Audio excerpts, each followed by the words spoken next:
Akala ni Benji, simpleng pag-aalaga lang ng broiler chicken ang kailangan para magkaroon ng sariling supply ng karne. Pero hindi niya inaasahan na haharap siya sa mabahong kulungan, mabagal na paglaki ng manok, at sunod-sunod na pagkamatay ng kanyang mga alaga. Paano nga ba niya nabaliktad ang sitwasyon at napalago ang kanyang maliit na backyard farm? Sa panahon ngayon na halos araw-araw ay tumataas ang presyo ng mga bilihin, naisip ni Benji na mag-alaga ng broiler chicken sa kanilang bakuran. Nagsimula siya sa 30 heads lamang. Ang pangunahing layunin niya ay simple lang. Masiguro na may sapat at malinis na supply ng karne ang kanyang pamilya at makatipid sa gastusin sa pagkain. Pero gaya ng karamihan sa mga nagsisimula sa pag-aalaga, hindi naging madali ang kanyang pinagdaanan. Noong una, sunod-sunod ang naging problema ni Benji. Mabaho ang dumi sa kulungan at dumami ang langaw sa paligid. Napansin din niyang mabagal ang paglaki ng kanyang mga manok.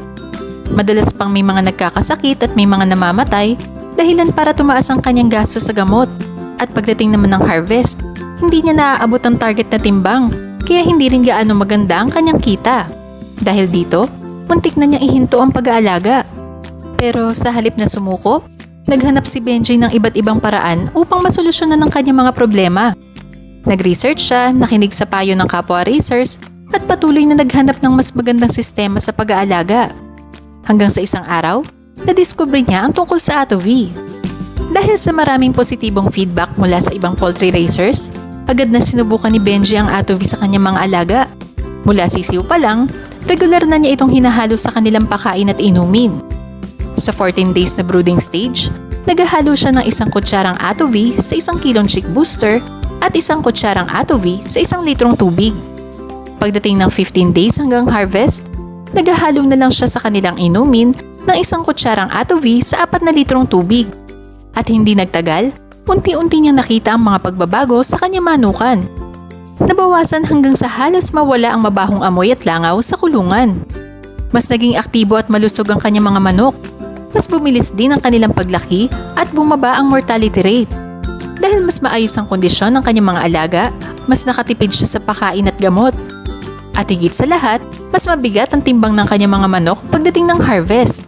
Ayon kay Benji, simula ng regular niyang gamitin ang ATOV sa kanyang mga manok, umaabot na sa average na 2 kilos ang kanilang timbang sa loob lamang ng 32 days. Dahil dito, mas maaga siyang nakakapag-harvest at mas maganda ang balik ng kanyang puhunan. Bukod sa sapat na supply ng karne para sa kanyang pamilya, nagsimula rin magbenta si Benji ng buhay at dressed chicken sa kanilang mga kapitbahay at kalapit na palengke. Dahil sa magandang kalidad ng kanyang mga manok, mabilis na nauubos ang kanyang paninda sa bawat harvest. Sa tuloy-tuloy na kita, unti-unting nakaipon si Benji. Mula sa dating 30 heads, naging 50 hanggang umabot na sa 100 heads ang kanyang alagang broiler chicken. Hindi lang yun, nakagawa rin siya ng iba't ibang value-added products tulad ng ready-to-cook marinated chicken, chicken sisig, chicken siomai at chicken longganisa. Dahil dito, nagkaroon siya ng dagdag at regular na pagkakakitaan kahit hindi panahon ng harvest. Mula sa simpleng 30 broiler chicken sa bakuran, napatunayan ni Benji na kapag may sipag, tiyaga at tamang sistema, kayang gawing matagumpay ang maliit na backyard farm.